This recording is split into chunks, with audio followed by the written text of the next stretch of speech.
de lo que yo mismo he escrito. Yo tan solo puedo hacer frente a mi novela intentando telegrafiar cuál fue la tempestad que a ella me llevó.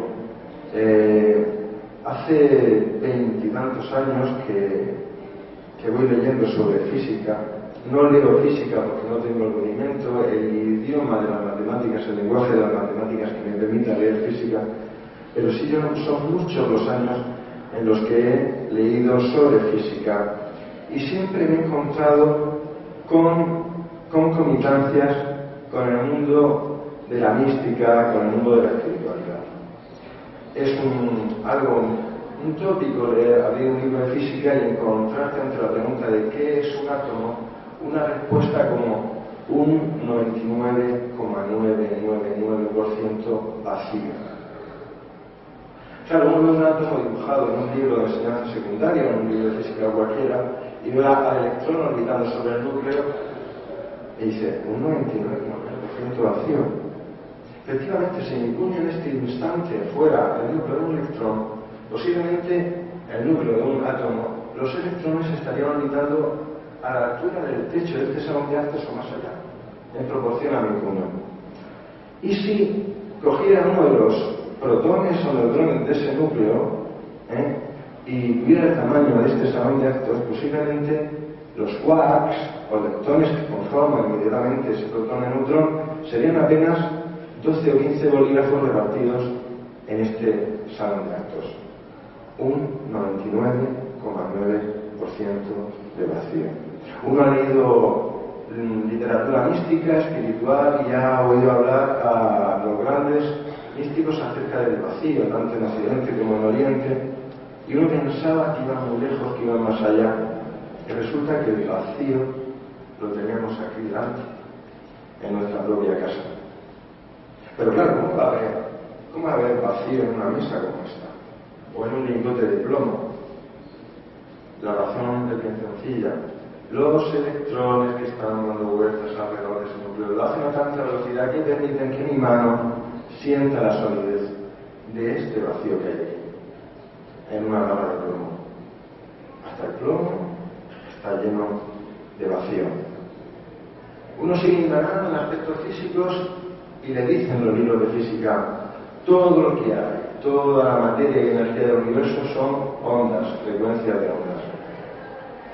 Bien, nosotros podemos percibir el espectro visible, que son los colores del arco iris, o el espectro audible, que son algunos sonidos, no todos, porque los perros pueden oír sonidos que nosotros no oímos, pero apenas un 15% del espectro electromagnético podemos percibir. ¿Qué pasa con lo demás? No podemos percibir rayos gamma, rayos ultravioleta, rayos infrarrojos. Lo demás no lo vemos, simplemente no está. Es que ni siquiera vemos lo que vemos.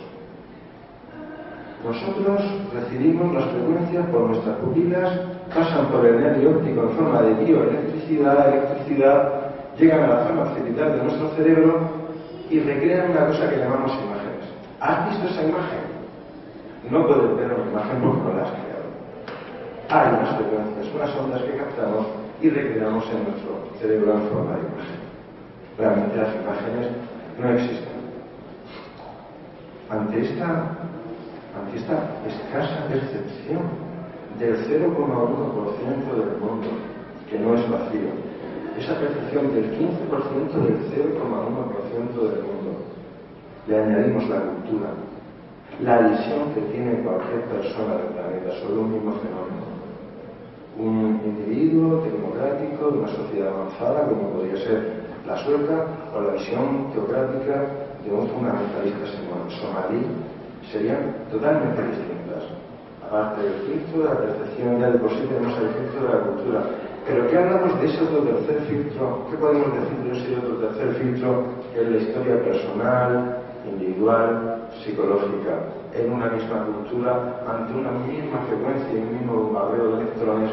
No es la misma visión del mundo la de un chico maltratado que la de un chico que no es.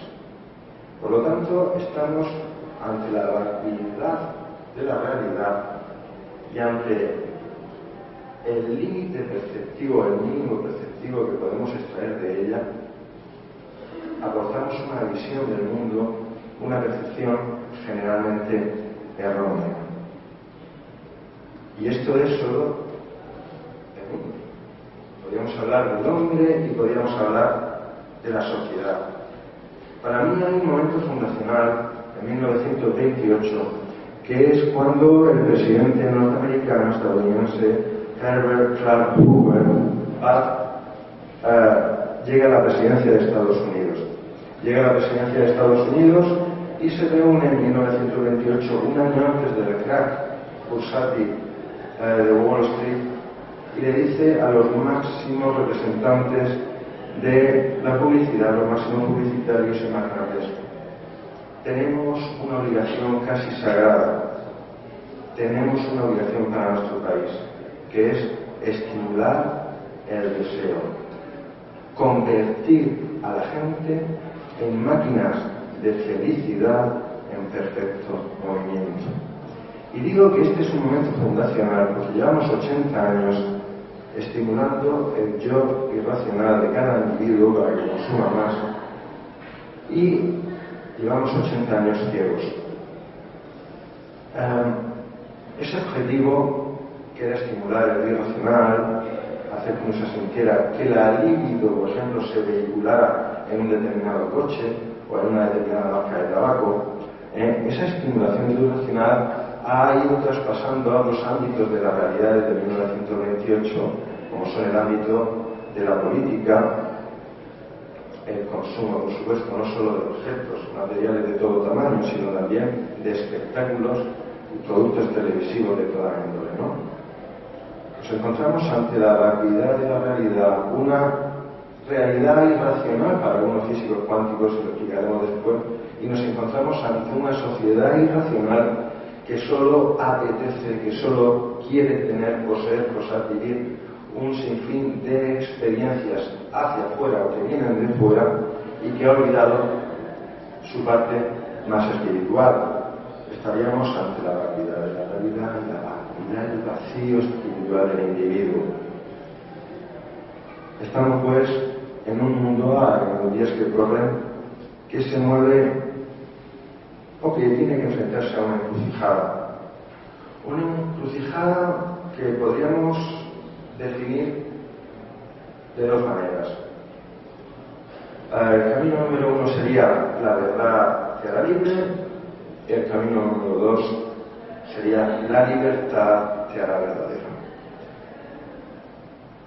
En toda búsqueda de sentido ha de haber una voluntad en la búsqueda de sentido. Esto ya lo decía Frankl en el título de su obra El hombre en busca de sentido. Ha de haber una voluntad de sentido, una voluntad de placer.